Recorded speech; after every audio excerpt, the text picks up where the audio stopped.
Welcome, everybody. I thought I'd do a defensive episode here and go over the Gold Glove type award nominees. I wanted to do a 200 at bat minimum so that you can see all the guys in the major league only. Oh, what the heck? That's so weird. I don't know what's going on there. Never seen that glitch before, but it looks like that's already on. Anyways, that was weird.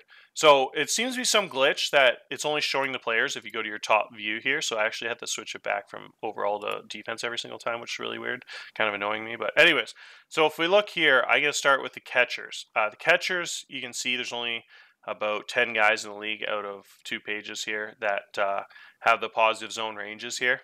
And then you get pretty consistent with everyone across the board here in errors. All single digits, all pretty low. No one above like 5 errors for the catcher. You don't see any crazy numbers for the double plays. No triple plays this season out of catchers.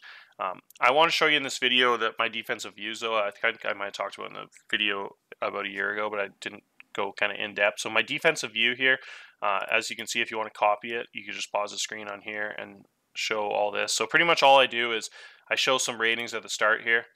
I go age, and then I go infielder range, infielder error, infielder arm, turn double play, outfield range, blah, blah, blah. And then I go total chances, and then assists, putouts, all that stuff. And then all of this at the end here is just the biz nasty stuff. I'm actually going to pause the video and change something around, and I'll explain after what I did. Okay, so I fixed that a little bit. I was showing the percentages after, so I was showing like routine balls fielded, but then this percentage one was to the left of here, so it's kind of in the wrong order. So now I can see it better. So routine balls fielded. So opportunities that actually they made it to. So 14 opportunities, they made it to 13 of them, which is 93%. So it's easier to show the percentages after. So at catcher is kind of cool. You see there's not any, which is weird. They just don't seem to rate any of the balls as unlikely in the entire season from any catcher in baseball. There is actually 2 remote balls fielded for a couple of these guys and 1 for like 7 of them. And then 1 actually made it to an impossible ball, which is kind of funny. Villoria actually made it all the way there, whatever play that was. I would love to see it. So see when you go back, this is empty. You got to go back to that and then back to that. It's really weird. Anyway, so catcher-wise, you probably obviously are probably going to vote Austin Hedges and Romo and Trouble is high ability guys there because they just save so many runs from the pitching side of things. But if you're just going strictly off defense, you see a couple different names at the top here. You got Shea Langeliers really stands out to me. Oh, sorry, I'm on the wrong. I got a defensive catcher one too, which is pretty much the same, but adds catcher ERA and all that stuff. So if you look here at catcher ERA, you got the top guys: Reese McGuire, Joey Bart. You got Moeller, Gomez, Grandal, Varsho, a couple of those guys at the top here. What stands out to me is 100 stolen base attempts. Out of Alejandro Kirk, which is crazy. Grandal at 94 guys try to steal on him. He has a 55 arm. Those guys are throwing out low 20s. If you look here, Shea Langeliers threw out 50% of batters, which is base runners, which is insane. He had 55 guys try to steal on him. He threw out 27 of them. So it's an absolute rocket arm, almost 10% higher than anyone else in the league, which is outstanding. And you only have a couple guys in the high 30s, and then you have almost like everybody below 30 after like the 13th guy, 15th guy here on this list. So it just shows how ridiculous Langeliers' 70 arm is. That dude has like a Pudge Rodriguez type arm there to throw up a base runners. Optis had a crazy season too. He had a 3.4 WAR, which is significantly better than I think a lot of people probably thought he would have based on his ratings. He's almost a league average hitter. With the ratings wise, he had a huge season at 116 OPS plus out of catcher, which is crazy, especially in San Diego. And the dude just killed it this year. So I had a plus mentals, huge arm, pretty good ability, really good athlete for a catcher. He's got 50 running, 50 stealing. So it's just a really nice season out of him, which is cool. Yeah, it's so weird. That glitch keeps happening. So yeah, really crazy throwing at 40% of base runners. I just love that stat. So anyways, let's go speed this video up a little bit.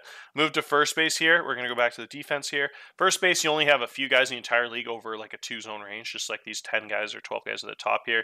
And then you have 3 more pages of guys with 0 and well below. Dom Smith and a couple of these guys way at the bottom here, kind of rough seasons. You see Freddie Freeman, Pete Alonso, a couple of those big bats down here. Bregman was trying to learn first base a little bit. I had a really bad season out of Villaday there. Thais was a little bit, just barely below 0, so it doesn't really matter. You do see the top guys here, though. Evan White had a huge season. You see quite a bit of turn double plays out of him, 105. Toglia had a lot of errors, but he did turn a lot of double plays and a lot of opportunities here. Total chances, you get 1,300 in 140 games or whatever it is, 150. Oh, he actually had almost 162 games. That's crazy. Yeah, it's just awesome. So you see some of those top guys here. So if you look at the top stats, Mayhew was probably the Gold Glover in the NL. Had a really nice season. Plus zone range, only 4 errors. A lot of those guys on this list had more than that. You see some other big names at the top here. Guerrero, some athletic guys. Matt Olson's always at the top of these ratings here when it comes to athleticism at first base. You see some of these guys at 24 even balls. Dom Smith got to, and he was worse than the league at fielding with the minus zone range. Only made 40% of even ball opportunities. Unlikely balls, you get a lot of guys here in the double digits. Just made it to about 10, 15 of those. And then unlikely, you actually get 22 out of David Boat here, which is kind of funny, and no one else over 16. He only made one of those, though. 22 opportunities and only made one. That's crazy, only 4.5%. 16 balls, 0 for Toro there and Thaiss, which is kind of crazy. So you actually had Pavin Smith make it to 21 impossible balls, and Guerrero made it to 19, which is kind of crazy. So a couple of those higher range first basemen can really get out there, but they could. It doesn't show you even with that impossible how many they even fielded. You get that. So the Z is remote, U is unlikely, E is even, L is likely. So all the biz stats is just likely, routine, likely, even, unlikely, remote is Z, and then impossible. So yeah, it's really interesting looking at these stats. So that's first baseman wise, you'd probably have to say if you don't care about the bat at all, Evan White would be up there at almost 2 WAR. Most of that value came on defense. DJ LeMahieu was a little more balanced, probably an easy pick for me in the NL, but Matt Olson also gives a run at it. Guerrero had a really nice season here with only 6 errors and a couple of big zone range numbers, so he'd be in the running. Made 97% of routine balls. These guys are in the high 90s for their routine.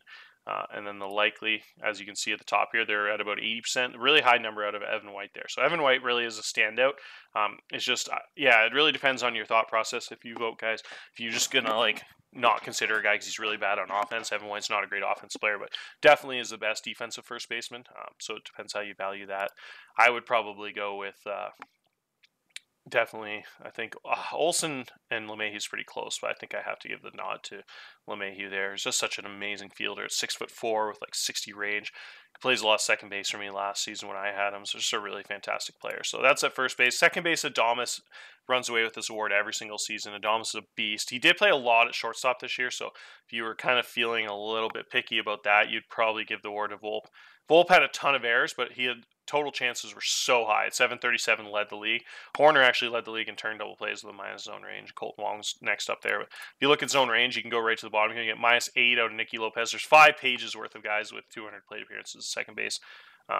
And Colton Wong, a couple of those really low guys. Figueroa was actually the best hitter in the league at second base. He was third worst out of 115 players here. You can see on the screen at there, but so good offensively. But those guys aren't too low. It's only -5, -7. That's not really much. That's just saving them a few runs a season or hurting them by a few runs a season. But Volpe, the rookie, actually had a huge defensive year at second base there. Just a couple errors, but really good overall. So it really comes down to Adames and Volpe, I think, if you're going there. In the NL, you got a really good season out of Gilmore. Gilmore only had 7 errors with 6 zone range, a lot of opportunities. Blakely played a lot there for me, but he only had in the second half, but he only had 222 plate appearances, so it's hard to give it to him, or else he'd probably win it. Probably would have had 15 zone range and only a couple errors if he did play about double or triple the games there that he played. Really, really nice season out of him for me. In the NL there. Javier Baez is also +4 zone range, only 4 errors, turned a lot of double plays too. So if you look through the stats here, Volpe led the league in likely balls by over 10, just shows how many games he played. A ton of games here played, 154 if you look at that screen there. So made it to 75% of likely balls. Everyone else is in the 60s. So really consistent on those short balls. Nico Horner led the league in even opportunities. And then unlikely you get Volpe right at the top there again. Near the top, Figueroa was up there too. 44 of Vidal Brouillon out of the remote balls, and he made 5% of them. So it's really hard to get to those balls. If you look, you get 21% of Nico Horner here, which is pretty cool, but everyone else is in the single digits there, 10, 20%. And then impossible balls, you actually had this fella here for Cleveland, 55 contact, hit 275. Had a pretty good season too, making it to crazy range balls, but zone range really low, so that's an interesting rating there. Range factor, you have no one really have any plate appearances until Morrissey here, 5.18, so 8 zone range out of him. So that's pretty crazy season too, out of the defensive specialist in Minnesota. He also can't hit whatsoever though. So again, I don't really like voting for those guys that just can't hit at all, even if they're good at defense. I kind of like a guy that's more balanced. I don't need them to be a top hitter, but I do need them to be a kind of at least a 75, 80 OPS plus in my opinion, unless they're just outrageous, a +30 zone range shortstop or something. So my vote probably be Adames, and Probably have to give it to Gilmore there. There's not really any second baseman in the NL that had really standout seasons there. Teddy Johnson will definitely win a bunch of those awards, I think, in the future. He's got a crazy skill set, probably um, 80 second baseman. So I'd imagine once he gets settled in offensively there in a season, he could probably do a little better than that. Maybe hit like 85 OPS plus next year. Really nice bat in the minors. Had like a 5.5 4 seasons. Crazy range at second base there. Can play shortstop too. So that guy would probably be a guy in the future to look out for. For this year, he didn't deserve it quite yet. I think Gilmore, probably at 32 years old, have to get that award. So really interesting there. Third base is a really close vote. Bobby Wood Jr. is killing it defensively in the AL.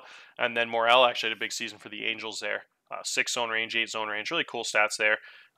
The NL one's really close. Arenado had the higher zone range at 8.1 over the 5.6 Tatis, but he had a lot more errors. And then also, if you look through these stats, Tatis is better than him in almost everything. Tatis was 96% routine, 95%. Arenado's pretty close, like to a wash. Big difference here, 87% to 74% likely. Tatis was quite a bit ahead in that. Made 50 plays out of 57, which is pretty high compared to 56 out of 75 for Arenado. And you also have a way better percentage. Pretty much all these categories, even and unlikely, you get Tatis 65, him 63, 60%, 52. It's just when you get up here to the remote balls, that's where that high range thing seems to play, where Arenado made to 12 more remote balls. He converted 40% of them compared to 30% for Tatis, 28% there. So that's a big difference. And impossible balls pretty similar too, 22 to 19. So Tatis was a lot more consistent on the short range balls and just a better defender when it comes to the routine and unlikely and even balls. But then the high range stuff, Arenado made it to a few more. So Arenado made a couple more of those big flashy plays where Tatis is a lot more consistent on the season. So that vote will be really interesting. The range factor is about the same, 2.15 to 2.08. Really interesting to see the difference between those two guys. 8-year age difference. Arenado's won a bunch of them, but Tatis is getting pretty close to overtaking him as the best defensive third baseman. He also had a pretty good year out of Hayes too. He's not far behind at all in a lot of those things too. So he just had a lot less opportunities, only 188, so he doesn't really qualify in my opinion for that with so few games at third base there. So that's kind of interesting too. So if you look at so it'd probably be Bobby Witt and then a tie between Arenado and Tatis depending on how that vote goes. I think that's pretty cool. And then shortstop you have Arias with 25 zone range, which is kind of nasty.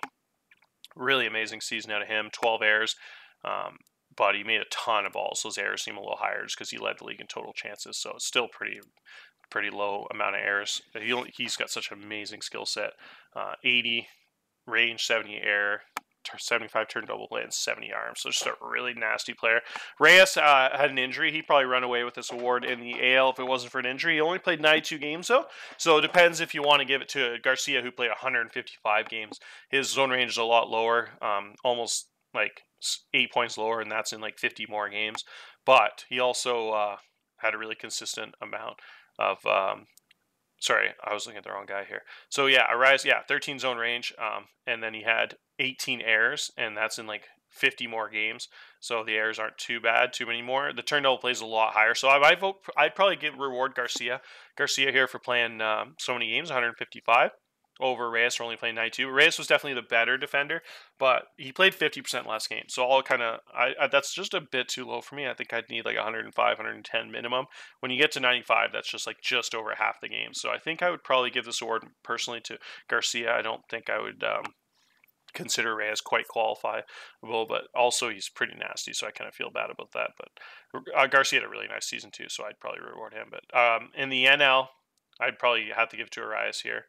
Poisson's pretty damn close too. So it's really, really stud shortstops at the top here. And that's not even talking about all these guys like 10 zone range. Noah Smith, Marcelo Meyer, Andrelton Simmons has a bunch of them. And then I know Adames played a bunch of shortstop this year too. So he was listed second baseman though. Some really nasty seasons here. If you look at the balls here too, Jimenez led the league in routine balls attempted, and then 73 out of Taylor Walls for likely. Guys make about 50-60% of those. And then even balls, about the same, 60% conversion rate. A lot of these guys only like 35-40%, which is pretty low compared to these top guys here. That's why this Almayas getting 55% here is really stand out too. Reyes is 64%. That's how you see how good of a defender he is. When you see these guys at the top, like 61, Arias, Garcia, that's like the league leaders there for the Gold Glove ratings. A lot of guys, like almost half of that, like 36, 45, 38, 36. So that's why you see some crazy numbers here when you get to the high 50s, high 60s, those really good range guys. And 64 for Reyes, like I said, just stands out. He's definitely the best defensive shortstop when he plays, just got insane ratings. And then you get 70 attempts here. Guys are only converting at about 20 or 30% of these ones, which is super low. Pawson at 31%, is really high. And then Gordon at 34%, pretty nasty. And Reyes at 56. That's a standout. That's where that just gets ridiculous. If you look here, Yarbrough also at 51%, but Reyes is just so ridiculous how many insane balls he gets to. So what a freak defender he is. 3.3 WAR in 93 games. Yeah, that's really wish I could give it to him. I'll have to think a little bit more about that award there. But yeah, that's the infield for now, and then the outfield we'll do last here. The outfield, I'll just put all outfielders in one. Sorry, I paused there. My Alexa was going off, or my dryer timer. So anyways, if you look at outfielders here, you got a couple center fielders at the top here, a couple right fielders. So Christian Robinson is just a beast defensively. He had 2 errors, and he threw out 12 batters here, 12 runners here. This stat's a little skewed because it's showing the guys that played infield too. So 110 because Ren Gifo played a lot of third base and stuff. But when it strictly comes to zone range in the outfield, you can see the guys throwing out here. Robinson at 12, Dominguez at 6, Bradfield at 8, 10 out of Drew Jones, 11 out of Pete Armstrong, some of those elite arm guys. Pete Armstrong isn't quite the rangy guy he was a couple years ago. I thought he had he thought he had 80 range before. It's still showing 75 for me, but only 6.9 zone range. I thought that'd be a little higher. It just shows how hard it is in center field there to get such a high zone range. Carroll's up to 75 range. He's up to 11 zone range. Bradfield at 12. These guys are all 70 and 75 range guys. Robles at 65 range. He was almost at plus 10 in right field there, which is pretty nasty. So if you're voting there, Christian Robinson is just an absolute monster with the 12 base runners thrown out and a ton of opportunities too. A couple double plays. I don't think we had any triple plays coming from the outfield. I guess they would have to end in the outfield to get a stat there, but triple plays are so rare. But yeah, you get quite a bit of good fielders there. Dominguez is really nasty. Probably get that award in right field there. You said, yeah, all these AL guys at the top for center fielder. Bradfield, Carroll, and Robinson are all center fielders in the AL. Drew Jones an AL guy. Bannister's an AL guy. So you finally go Guzman here in the NL at 8 zone range. He had 253 plate appearances. Hurstad's an AL guy. Bellinger's AL, NL. So the top guys in the NL here would be Guzman, Pete Crow Armstrong, and then Pache. So Pete Crow, Pache, and Guzman. I'd probably still have to give it to Pete Crow just because, even though he's only 7 zone range, he had 11 runners thrown out. Guzman's not quite the hitter either of those other guys. So Guzman, I'd probably, even though he had a little bit higher zone range, I'd probably give it to either Pache or Armstrong here. I think they both have earned it year after year. You get a 3.9 range factor out of Pache compared to a 2.5 out of Pete Crow Armstrong here. It's just really cool to look at these balls. I love looking at the balls that are just really hard to get to. So if you look here, you actually got 57 balls attempted here from Bradfield that are on the remote side of things. You got about 8 guys here over 50 balls attempted there. So these are the really rangy guys that are getting to those far balls. Mike Trout being up here is amazing. At his age, being able to be such a good zone range guy, still at 0 zone range in center field at that age is just ridiculous. This guy's an absolute monster. And then you get 96 attempts for Hannah there that are impossible balls. I don't know. I feel like that's just worded wrong because it shouldn't be impossible if he got to almost 100 of them in like 100 and something games. That means every single game he's getting to one of them pretty much at like 70% of games.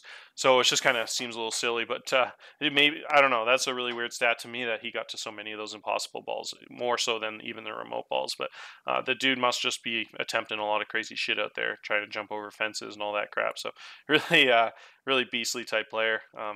Kylie doesn't care too much about his injuries there. So you get 92 attempted even balls out of there, 60 attempted. So the unlikely ones are always interesting to me with how low the effectiveness rate is. All these guys are at like 30 to 40%, and you get Elijah Bradfield here standing out to me at 55%. He's definitely one of the best fielding center fielders in baseball. So you got a lot of really rangy guys in the AL, it seems like, compared to the NL. So really, really tough to win that award in the AL. A lot of really good options there with Robinson, Carroll, Bradfield, and Drew Jones all being really monstrous out there defensively. Drew Jones has quite a bit more errors than everybody else. Oh, no, sorry, I was looking at the wrong stat. I was looking at batters thrown out, so never mind. But the error-wise, they're actually all the exact same. They're all like 2 errors, 1 error, 0 errors. So, error-wise, you've got not too many guys. Pache actually did have 5 errors, so yeah, I'd probably go with Pete Crow Armstrong. That'd probably be a big difference. Almost, yeah, like 3 more errors out of him. But you also had 5 double plays out of him with 0 out of Pete Crow Armstrong. So that's kind of interesting too, that he converted so many double plays when Pete Crow couldn't. So yeah, I don't know, 99% of balls that freaking Pache made it to for routine balls, and converted that 99. So both those guys are at 99 percentile. I guess they all are actually. So yeah, you'd really have to look at some of the really picky stats. But I just knew, I remember saying like 3-4 years ago, this award every single season would probably be between Pache and Pete Crow. I remember saying that after Pache got traded to the NL.